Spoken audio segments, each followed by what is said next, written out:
For the sake of recording, hey, I'm Mark Holcomb. I'm the Assistant Director of Professional Development here in the Center for Career and Leadership Development. And this is a session on responsible use of social media. So hopefully we'll have some great conversation here. I would definitely welcome questions. I welcome commentary, and hopefully we just have some good chatter happening here. So I will go ahead and share my screen, and we can kind of jump into the slides here. But like I said, I really hope it's just more of a conversation.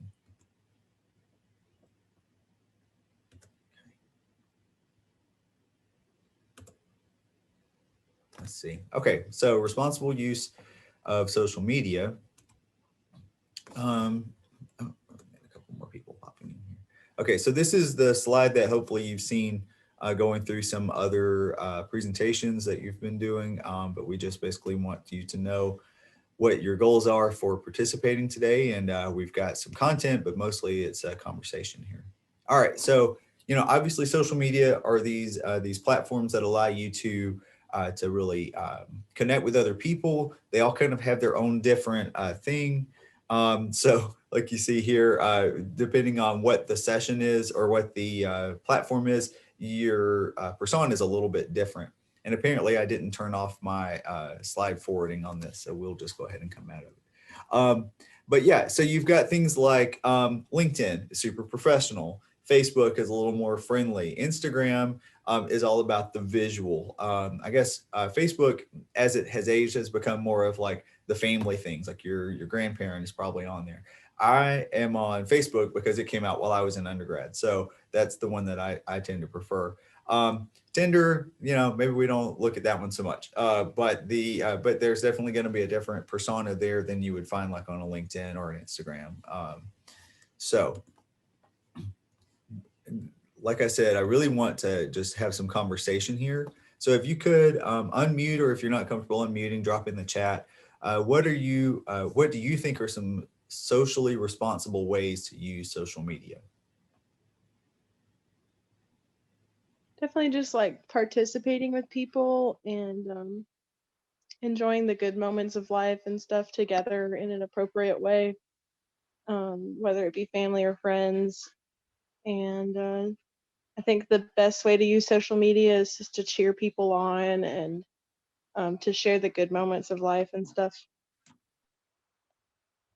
Great, thank you. Other thoughts? I think one really great way to use social media, and one way that I do it is I really like to support, because I swam in college, so I like to support that team by like posting things, and just like kind of giving them shout outs. I know that that means a lot to athletes, and I try to do that for other people too. Like on LinkedIn as well. Like I'll try to share posts if somebody got a new job or give a quick comment. I think that's like a socially responsible way to kind of support other people in my life. Great.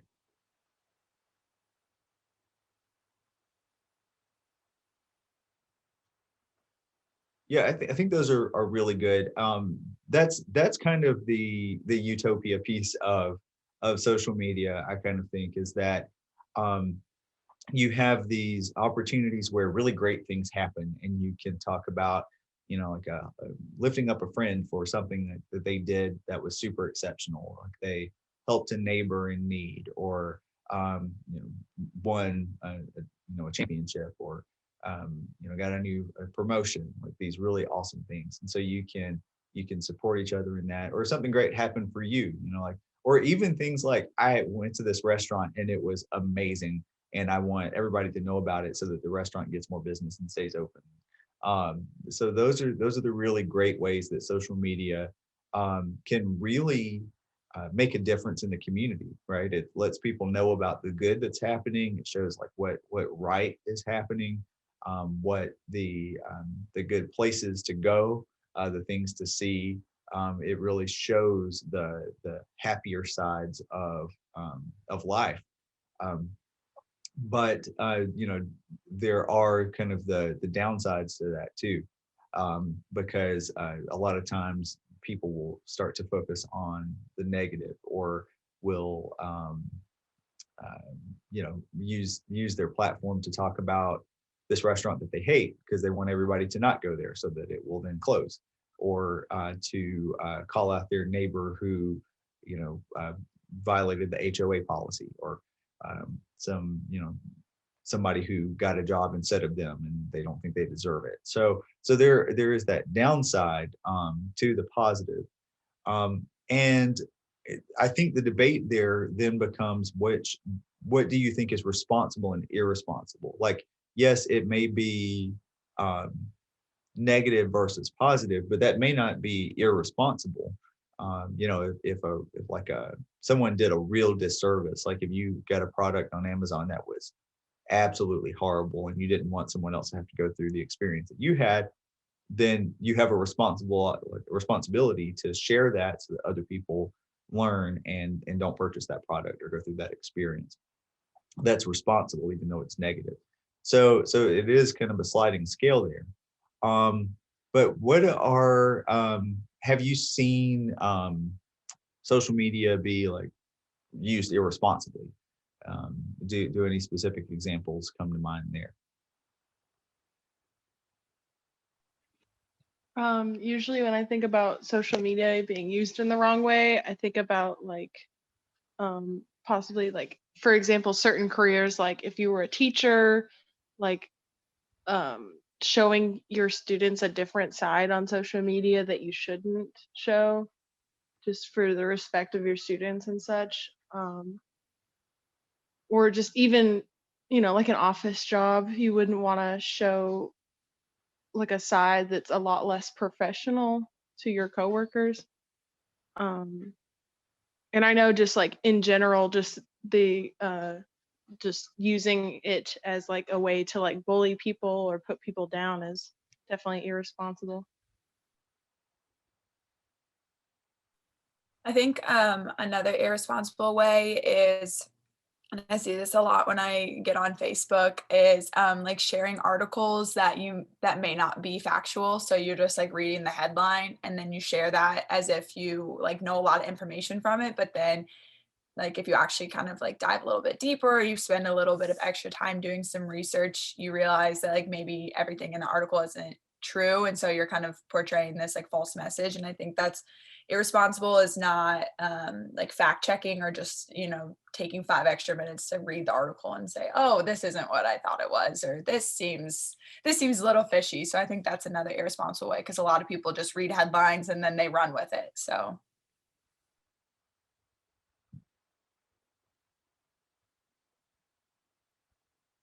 Cindy, do you have any thoughts in this area? Well, let's see. Social media does have its pros and its cons. I guess from the content of what I've heard people state here on this platform, it is that it should have been proposed to be something pleasant, encouraging, motivating. But on the flip side of it, people utilized it to taunt, to tear down, to destroy, to do a lot of negative things. And what happens is that I'm finding that a lot of employers do look at Facebook. They look at how people are reacting to you and how you are reacting to people. So it's like, do we have a filter on what we say and what we don't say? Because it can come back to affect us positively and negatively. Yeah, that's exactly right. And I think that's been one of those things that's been an important reminder, especially as of late, that there is freedom of speech, but that doesn't mean that there's not that there's freedom of consequence, right? So or from consequence, like you can say whatever you want, but that doesn't mean that something won't happen as a result. And you've seen that in or you kind of seen where the line is on free speech in some things here lately. I mean, like locally, on campus, a member, a staff member from our athletics department was let go from his position because of something he said on his personal Twitter account. So he was free to say that, but it did not mean that the consequence obviously was that he was without employment now. So he can hold the beliefs he wants and he can express those, but at the same time, his employer has the right to say, "We hear you. We disagree with that, and we don't feel like you provide the best representation of our organization." And we've seen some of that at the national level, like from the president, but also from other political representatives who use platforms to push an agenda one way or another. Who like Ashton was saying, kind of run with headlines without checking facts a lot, and that has trickled down through society. And you have because you have these social media channels where people can kind of silo up and get into an echo chamber with other people who have similar beliefs, then you start to see these divides that come from being irresponsible on social media. And so that's one of those things that can be really dangerous to a society if we're not able to kind of hear each other and come together and find some point of reason to have conversations. And so if you're not being responsible about what you say and how you say it, and how you engage with others, then it causes these other problems down the line. So I think we've kind of already touched on some of this here too, but be wise. You might not get a job through social media, but you certainly could lose one. And so that definitely is one of those things that you have to be particularly careful about what you post, who you say things about. If you have a really bad day at work one day and you go home and badmouth your supervisor or the company that you work for, don't be surprised if you get up the next morning and you have an email waiting from them. Like that's just one of those things. I have a recommendation here to change your settings to private. Be careful of what you post. Create work specific profiles. I know a lot of people who have created separate profiles it gives them a persona on or a presence on social media that is specifically for work, even if it's on social channels. It's not LinkedIn, it's Facebook, but it is my professional account on Facebook. And I post things that are more like what I would post on LinkedIn, but then a little bit more human pieces, like here's a picture of my dog, or here's this great view from a place where I ran today, so that it kind of curates the best and most work appropriate, suitable for work posting things. And then may have a separate account that you post other things to friends, but you still want to use caution with that. Like even if things are set to private, if you share something with someone you perceive to be a friend and they turn out not to be so friendly, it can still get out. Nothing's ever temporary on the internet, so you do have to be careful about what you post and how you post it. One thing that you may want to consider doing is kind of thinking about your online profile, your online digital footprint, and going back and seeing what's out there, what people have said about you, what you're saying, where you're popping up, and cleaning up what you can that may show like previous irresponsibilities, and then being mindful about how you move forward with that. All right, so we definitely have talked about some of the current events on campus and in the nation, how has social media helped and hurt. I guess we really have talked about all of that already. But I guess I'm really kind of interested in your thoughts on kind of how you move forward with this. And instead of just questions, let's talk about this in terms of discussion. So what, in fact, I'm gonna go ahead and stop share here and we can just discuss. And I will make sure you have my contact info before we leave today. So how do you see yourself as part of moving forward in a even at a micro level of what you can have an influence over? How do you see yourself contributing in positive ways to responsible social media use?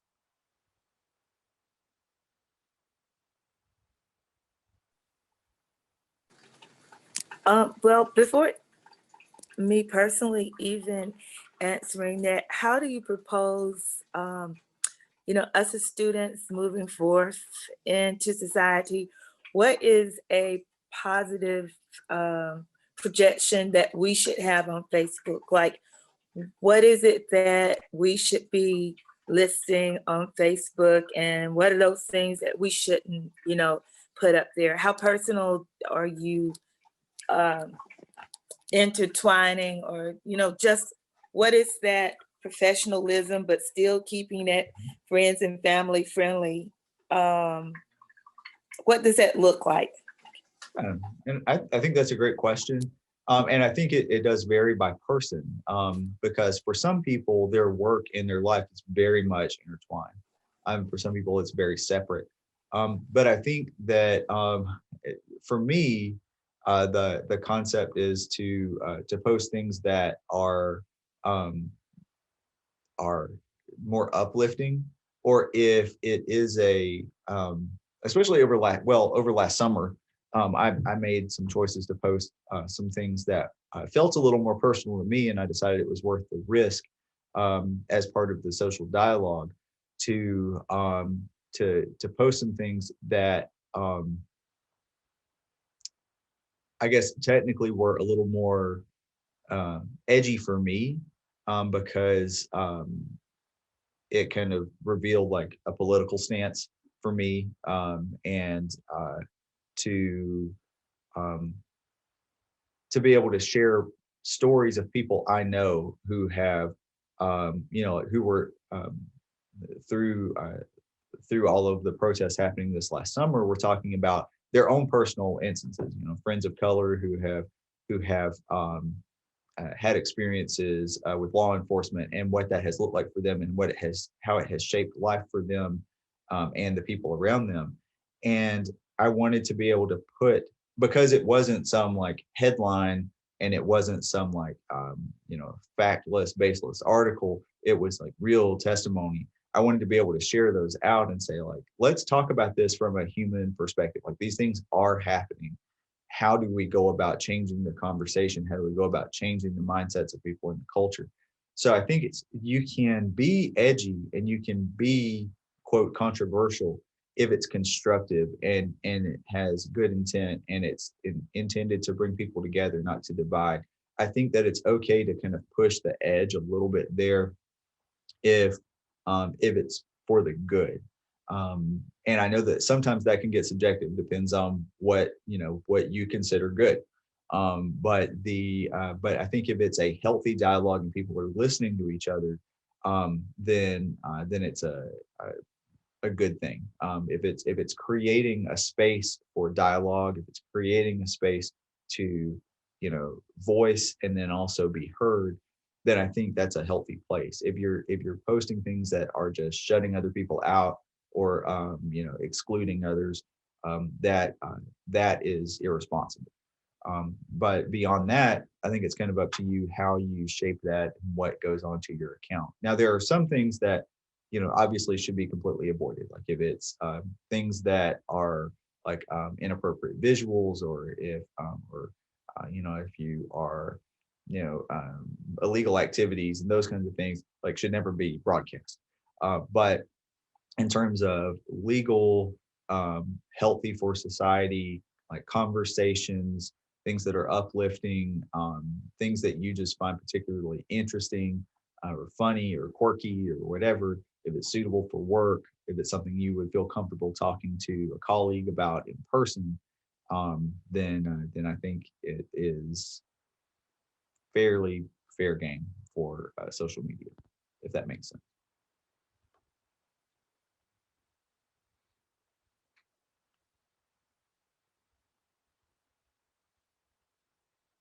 Other thoughts?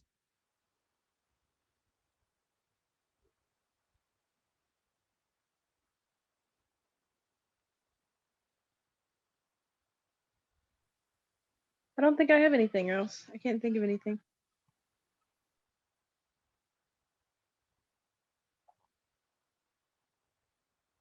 Ashton, you have any ideas there? Really, like, the main thing that comes to mind, and you've kind of mentioned it, is just being really conscious about what you post. Like you said, if it is like good conversation, and even though like you were more personal with that post that you had, like you felt as though it was worth it. And I think that's important to you know, it doesn't have to be strictly just about business and professional. Like you can personalize your accounts. I think that understanding that is important because you don't want to just sound like a robot that's just like spitting out things about your business. Like you do want to make it about you. So like posting a picture of your dog, or like you said, where you ran, or maybe this like really great winery that you went to and it had a beautiful view. Like those are things that make you human. And I think those are important so that people can connect with you on a deeper level than just professional. But I do think being conscious of what you post is also important. Like, you know, maybe you had a couple more glasses of wine at that winery. You don't need to post about like the specifics of it. It's just like the little things that make it, you know, a little more personal, but not, you know, not jumping over the line or anything. So I think it's important to just be conscious of what you post for sure. That's a great example. Thank you. Yeah, that is one of those things where like maybe you go to a work conference and so you're having some really great networking, but they happen to have, you know, an open bar at the evening activity. And you know, you see a colleague who has just a few too many. Do you make the choice then to take a picture and share it, or do you make a choice to, you know, pull your friend out of the bushes and put them in a cap? You know, like that.